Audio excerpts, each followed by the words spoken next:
Pregame. Mess up. Why I say annual? Well, yes, it is annual. All right, welcome to another episode of 1012 Talk. Sorry it's a few weeks late, but we'll be here every Thursday and Friday with our pregame show. So I'm Coach Herb, as y'all know. Got Coach Tink here Yes, with us, sir. Coach of the Dolphins. So as usual, we get into some good talk about the week, last week, the upcoming weeks, and then just some good 10-12 football talk. But first, we always start off with a few announcements. So first big announcement is this week coming up is roster locks. So everyone that is eligible to play, you have to do your waiver and survey. So if you're new this week, have to finish your waiver and survey before you can play. All right, so make sure you get there about 30 minutes early before your game so you can get it all out of the way, and you'll be good to go. So you always have to check in at the check-in table. It's the first tent once you get to the field. The first tent and the first table. And then, fill out your waiver, fill out your survey. You get your wristband, and once you have your wristband on, all you got to do is say that game day verse, which we'll coach you on right now, and then you're good to go. And then also, second announcement is we always have league night every Thursday, hosted by, me and Coach Tank and our other 10-12 staff. So, Thursday nights from 6:30 to 9 at New Song Community Center. Come out, have a great time. We always have food. We always have games. We always give out prizes. And, it's a really fun time. We always have a guest speaker. And we also have, life skills. So we have people to teach you how to change a tire, people to how to start your own business, all types of stuff. So, you're really missing out if you don't come out on Thursday. So make sure you do that. And then next Tuesday, we'll be starting discipleship dinner. So that's a one-on-one discipleship dinner. We used to do Taco Tuesdays last year. So I have to talk to Coach Jeff to make sure we can bring those back. But it's a really fun time to meet with your coach, get to know your coach, but also get poured into as a mentee, from a mentor that's been in your spot, been in your position, and can really help you along in life. So I think those are all the announcements we have. And also, so at the field, just remember that we are a drug-free zone. So make sure any smoking or anything can't be visible from the field. So we allow no smoking and no intoxication. That's not permitted, at our field. So, but other than that, let's get into it. So before I ask, I always ask, 3 tough questions. Let's just recap. We're going into week 3, so we have preseason in 2 weeks. Let's just talk about what we've been seeing so far. So we got some of the records up here right now. Coach Tank, out of these records right now, which team has probably surprised you the most? That's either won a lot of games or that's been on the losing side of games. Which teams have been shocking for you so far?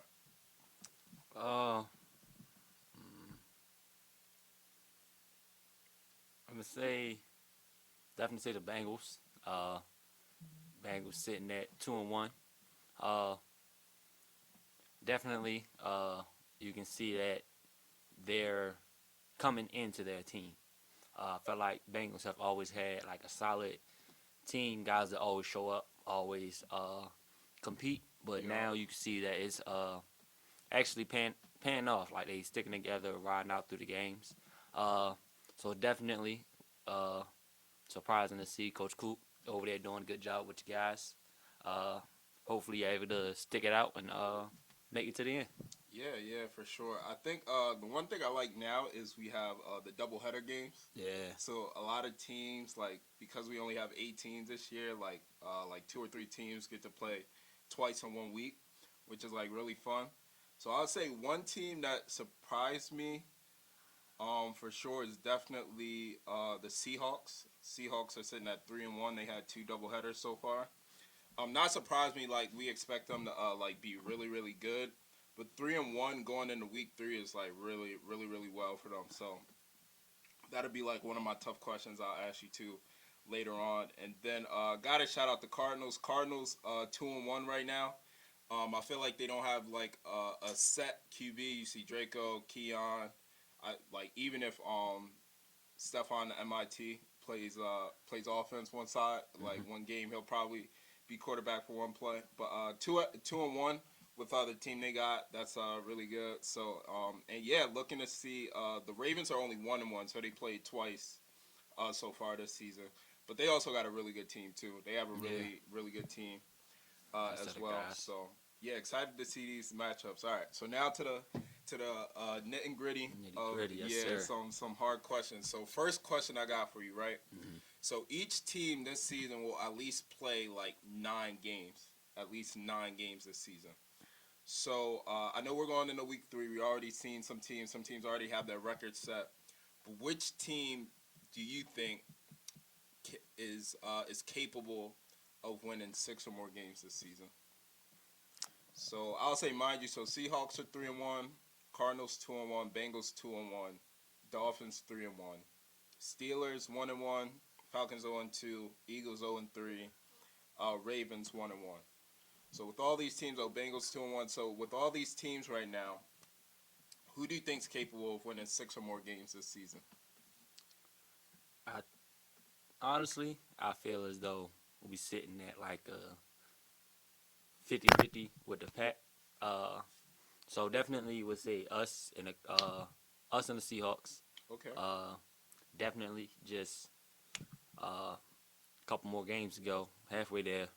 Uh, not too many challenging games on our part. The Seahawks, I would say, have the more challenging games ahead to come. Uh, just about seeing how they stick through it. One thing I will say, those Ravens guys, they might be sitting at 1-1 right now, but they find a way to get the Yeah, job done. Like they for dig sure, down, for dig sure. deep. They know how to fight to the last whistle. So I'm gonna say I see them ending off the season with more than 6 or more wins. Uh, then for me, it's a toss up between the Cardinals and the Bengals. Okay. Uh, like we said, both are solid teams. Definitely with the start of the year.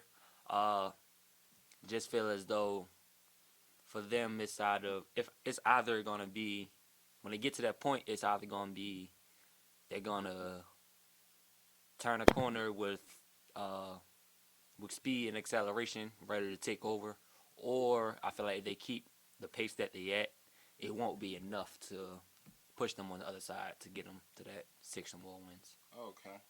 Yeah. So I agree with you. All the teams you mentioned for sure. Yeah, you guys are in a good spot with 3 wins already. Seahawks are in a good spot with 3 wins already. But yeah, if I had to choose like sleeper teams to watch out for that might get seven on the season, I might say Ravens, and then Bengals already went 2-0 on one day, so those Mm, games on a doubleheader day they might be able to get 2 more added to that.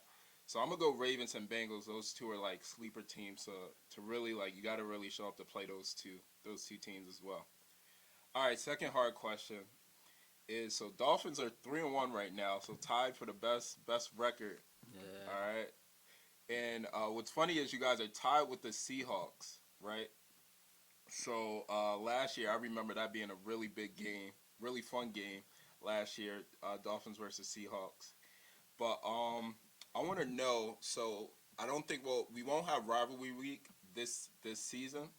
But if we did, who are the Dolphins' rivals? So mind you, Dolphins have a championship. What's the name? I forget. Did they beat the? Who they beat in the championship? The Seahawks. Seahawks beat the Seahawks in the Yeah. championship. So they also ended the Steelers' win streak the one year, I Hmm. believe. Yeah, they were the first team to beat the Steelers. No, no, no, no. Oh no, The was it the Colts did. Colts? Colts beat the Steelers. They just put But the Dolphins, Dolphins yeah, out. yeah, Dolphins beat the Steelers in the playoffs, as well. And then, yeah, I think, and Bengals gave y'all, I believe y'all only lost of the season, this year. Yeah. So who would you say is rivalry week? Like who's y'all rivals for in 10-12 right now? And then I don't know if the question, I mean, if the answer is the same, but who else would you think your team wants to see in like the Community Bowl as well? So who do you think the rivals are right now for y'all? Like who's like that game y'all circle on the schedule, and then who would you want to see in the Community Bowl this year? All right. So First, when it first come to mind, would throw in like Steelers, Ravens, just cause like the coaching rivalry and the Oh, true, players true, true, rivalry. true. But like this being like a whole new team, whole new coaching staff, starting something new, I would definitely say the Seahawks are our rivals. Just one because they had a chance to get a ring and we took that from them. Then last year, I think we played like 4 times and we went 2-2.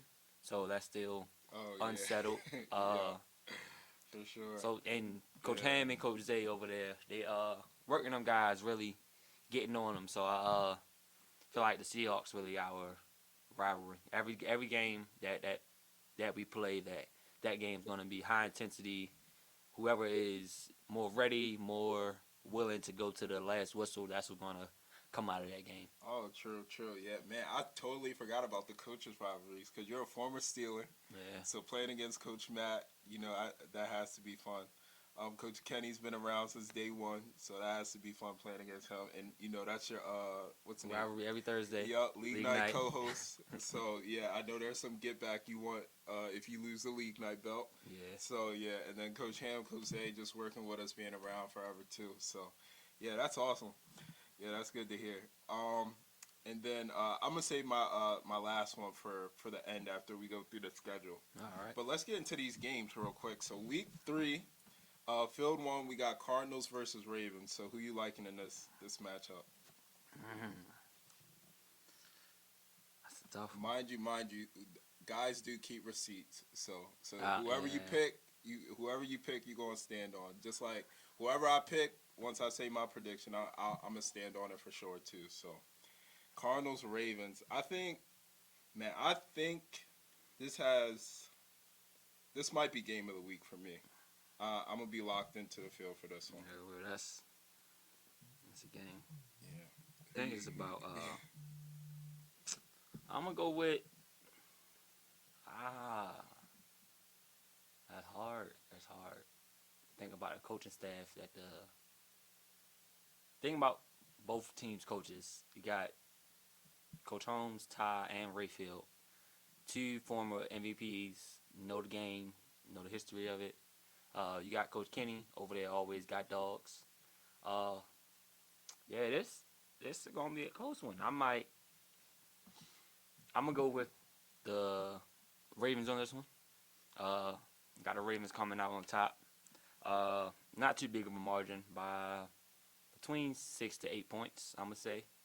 One, they do got a solid quarterback. But watching last week as they played against us, they got a few guys on there that's willing to go, willing to give them the good flag pullers, good playmakers. They got Shannon Black.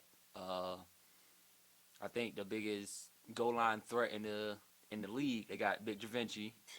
So that's gonna be a tough one. Definitely got the Ravens with that one. Okay. All right. So I'm only going with the Ravens as well because it's a 10 o'clock game, and whoever shows up first usually wins for the 10 o'clock game. So the Ravens been more consistent and getting checked in, getting their verses set. So they're gonna have 7 before the Cardinals have 7. I can't. I'm sorry, but Draco, Deshaun, like y'all came to the field late last week and y'all had the 10 o'clock game. So history tends to repeat itself with that. So if this game was a 11:30 or 1 o'clock game, I might go with the Cardinals. But because it's the early morning game where you gotta get up, 9:15, 9:30 to make it to the field, and all those guys, I feel like a lot of those guys, get to the field pretty easily, like walking distance, stuff like that. So I'm gonna go Ravens in that one. So let's move on. While that game's going on, field 1 prime time. Field 2, we got Bengals versus Steelers. So we didn't get to see the Steelers in action last week. They won off of a forfeit game. Eagles weren't at full strength. And then we see the 2-1 Bengals, who have another doubleheader this week. So both of these teams have a doubleheader. But who you liking in the Bengals versus Steelers? Bengals versus Steelers. I'm gonna go with the Bengals. Whew. So Sorry. you just switched sides that quick. As soon as you took that Steelers jersey off, not rocking with the Steelers anymore. It's not that. I feel like they don't got as many guys showing up dedicated. Hmm. Uh, and that, like I said, the Bengals team, they definitely have a team. So you have to show up, be ready to play against them because it don't matter what time of day the game is. They're going to have 7 to 8 players showing up ready. Uh, like I said, Coach Coop got them over there ready to face anybody. So Bengals coming out on top with this one. I like it. I like it. Unless for some reason we see a turnaround and we got seven Steelers players there. Uh, I think that might be a game because no one has seen the Steelers team. Uh, you got good quarterback Zach. He been working. Just need people to throw the ball to. All right. So I'm gonna go Bengals too. Then I'm gonna also go call Cap on Zach been working. And this is exactly why I'm picking the Bengals because Zach came to preseason week needing cleats. So if you're a football player and you need cleats at preseason week, mean you didn't have cleats all spring and fall once your football season ended. So I don't think QB1 Zach has been working. So I think he's not mid-season form, and they're coming off last week. They didn't get to play last week, so I think Zach's going to be a little rusty. It's going to trickle to the rest of the team, and then I think Bengals are locked in on defensively, to where you can't make too many mistakes with them. So yeah, I'm gonna rock with the Bengals. So let's stay on field too for the Bengals' second game, and they're going against the first person of the Seahawks' first game because they'll have a 1 o'clock game too against y'all. But Bengals versus Seahawks, who you liking in this one?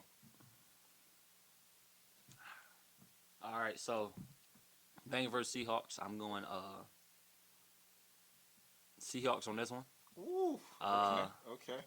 one, they do have their own little rivalry and uh, fussing going on. Not to throw you under the bus, but Ham did steal Coach Coop's quarterback. So Oh yeah, yeah, that's yeah. always a talk when those two names pop up. Uh, but I think around athletes wise, guys that can make plays, definitely think the Seahawks got that. Think on defensively, it'll be hard to get. It'll be hard to score on Bengals. Like you said, their defense, they're locked down, they straps, they got players. Uh, so I think this will come down to whoever can get that last stop or that first stop to offset it. That'll make the tables turn. Mm. So Seahawks for you, Yeah. and I'm a still rock with the Bengals, that orange and black. So I'm rocking with the Bengals. Just because I think in their first game, whether they win or lose, which I got them winning, they're going to carry that momentum into into that second game, and just keep rocking with whatever helped them win the first game. Even though it's a totally different beast over there with the Seahawks, I think they're smart enough to either keep that momentum going, or if they lose the Steelers game, they're going to be so ready to just knock out who's ever in front of them. So they're going to fix their mistakes right there in that second game, and then find a way to get a win. So yeah, I got the Bengals going 2-0 on the day, which would make them the number one team. If yeah, they'll be 4-1, tied for first. All right. Yeah, and then yeah, I still believe in the Seahawks. They got a really great team. I probably got them in my Final Four as well, maybe in the Community Bowl. But yeah, they're gonna take that first L at 11:30 on Saturday. All right, game two. Ravens get their first doubleheader, and they get to play Steelers. So these both teams are coming off a first game. So yeah, Ravens versus Steelers. Who you liking in this one? I'm sticking with the Ravens. I'm gonna go with the Ravens. Uh, coming off first game, uh, will be high intensity game on both sides of the ball for them. Uh, also, I think just where the Steelers guys at, win lose, win lose against the Bengals. I feel like that's gonna that's gonna make determine their next game. So Yeah.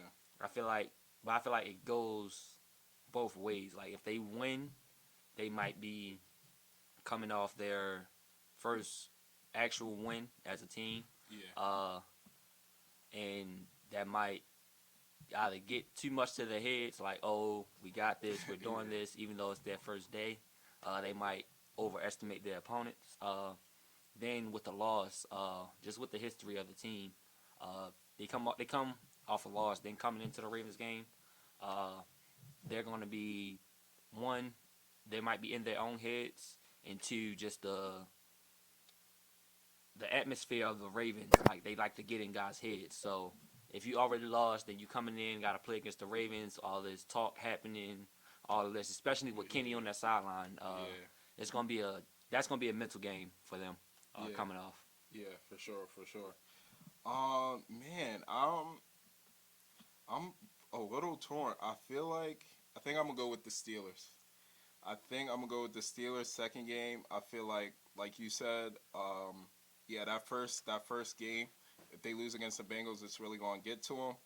And yeah, even though I don't think Zach is game ready, he's gonna have a better game in the second game. You know, he has King, Tyrell that played preseason. I remember their weapons from like preseason week and week one. So they should, yeah, they'll be pretty solid, I think, for sure. Even though they didn't get a game week two, but I think, yeah, that game is we're going to see them clicking. So I got them going 2-2, 1-1, which will put them at 2-2 on the season. So I got them going 1-1 on the day. And so then we have two teams that we haven't seen at full strength yet. We got the Falcons. We got some young guys showing up, and then Eagles, who also have some young guys showing up. So yeah, it'll be hard. We haven't seen these two teams at full strength, but who you liking so far? So So far, I'm liking definitely liking the Eagles for yeah, this one. Uh, First off, I want to shout out Z Dummy that diving catch last week. yeah, See you getting better on the field. Uh, so I'm definitely going with the Eagles this week. Coach Sean just finds a way to connect with his guys and get them all on the same page. And I feel as though they're a young group that they might not get it this year, might not get it next year, but give them some time. Eagles going back to their always. old ways. Yeah, I see it. Their old community ways. Yeah, I'm gonna just have to go with the Eagles. We've seen a little more players show up for sure. Yeah, we haven't seen that Falcons team at full strength yet. But yeah, Eagles for the last like 2-3 years, they always have like a different seven at the field every week. They have like four show up and then a different three, or like three, regular guys show up and then a different four. So we'll see, this Eagles team. But yeah, I like the Eagles. If both teams are at full strength, I think I do love Coach Darius and Coach Keyshawn. That coaching mix, that sideline is going to be crazy once they get full strength. But yeah, I'm gonna go with the Eagles. And then last game of the day, I think this could also be game of the week as well. We got you guys against the Seahawks. So I'm pretty sure you got Dolphins winning on your side. All right, for sure, for sure. All right, so just talk a little bit about what you're expecting. What does it take for you guys to get the win against the Seahawks? Without, Coach Ham, Coach Zay, they watched us faithfully, so you don't got to give up your whole game plan, or you can give out a fake game plan, throw them off guard. But what do you think? From the Dolphins, what are y'all looking to accomplish in this game? One, definitely just watching the games that has happened.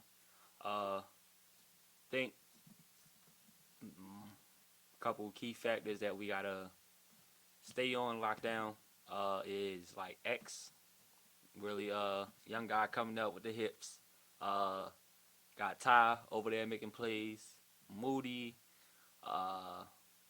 That's just on offense. Defense, they got Dontre, EJ. So they got guys that know the field, know their game.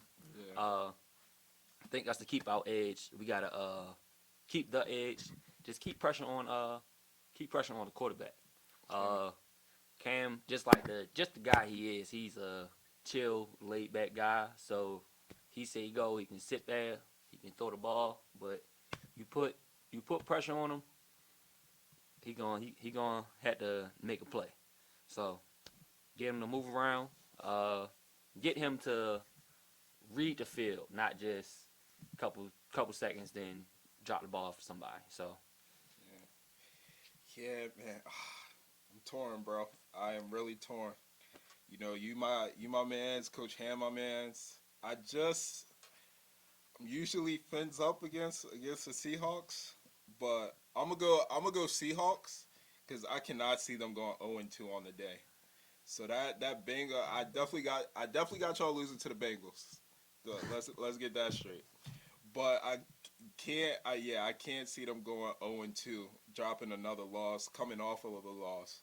So they're a big bounce back team.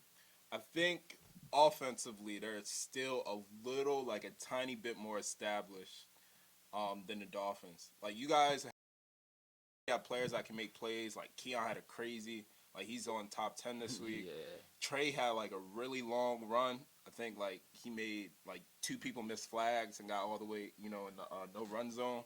And then yeah, you got Monte, when he's not quarterback, he's a big body receiver too that can catch for sure. But I think Seahawks just like they know who their guys are and they just go through those three weapons, and then once you take those away, like their little guys like step up too. Like Cam had a catch, yeah. EJ's like a main weapon now, this season. And yeah, and Cam's been throwing the ball crazy. He had like six touchdowns against the Eagles. Had a few against I think against the Cardinals the other week too. This past week too. Yeah. So yeah, just because their offense is established to where like when something goes wrong, we have 2, 3 more weapons to go to. And shout out to Maul at MIT now too. Yeah. But I will say they better watch out for QB1 Reese. So yeah, so I would say, but Reese can't play in the final 2 minutes of each half. So if this game is close, I told you that like if the game's close, you gotta put Monte back there. Guys got to get used to Monte being quarterback again. That might be a little hard for you guys, but I think this will be the closest game All of the day. Definitely not a blowout, but yeah, Seahawks will go 1-1 on the day. We'll say So after that Seahawks Bengals game, uh, just knowing from previous experiences, that'll definitely be a factor. If they lose, hopefully coaches can keep their head in the game for the guys, be able to coach them up, definitely be able to talk to them, keep them corralled off a win, off a loss, just to keep their composure, just going through. I think that'll be a character tester. Yeah, for sure. Yeah, I think that'll help too. If you're still angry or upset about that first game, you can just go right into the next game. You know what I mean? And like you don't have a lot of time to think about it. You just gotta next play. And that might help them too. So as usual, we always talk about the game day verse. So it comes from 1 Thessalonians 5:11, and it says, "So encourage each other and build each other up, just as you are already doing." So 1 Thessalonians 5:11. So encourage each other and build each other up, just as you are already doing. So Coach Tank, what does that verse mean to you? Uh, it means to me, just do as you are already doing, like for your friends, for your family, but do that like for the community, for everyone, all your brothers, all your sisters, everyone you know. Help them out, encourage them. If you see they're having a hard time with something, be there, support them, talk to them, help them through it. Cause like y'all hear the saying, two minds are better than one, or it takes a village to raise a child. I'm thinking if we stick together, there's nothing that we can't accomplish. And just doing these basic things by encouraging each other, lifting each other up, helping us build to be better. There's nothing that can stop us if we're sticking together. Oh, awesome. Yeah. I think this verse is why 10-12 exists. We kind of have 10-12 to encourage each other and build each other up. and make sure that we're always looking out for each other, not just at the field, but in life as well. So yeah, that's all we got for this week. I'm gonna pray us out, and yeah, can't wait for these games this week. So, dear Heavenly Father, again, just saying thank you for this time. Thank you for just this league and the young men you bring to that field every Saturday. I pray you keep us healthy, keep us safe, keep us blessed, and know that that it's important for us to know you, know your word, and that we can live through that. In Jesus' name, amen. Amen. All right, see you guys. I never really thought about that. That's gonna be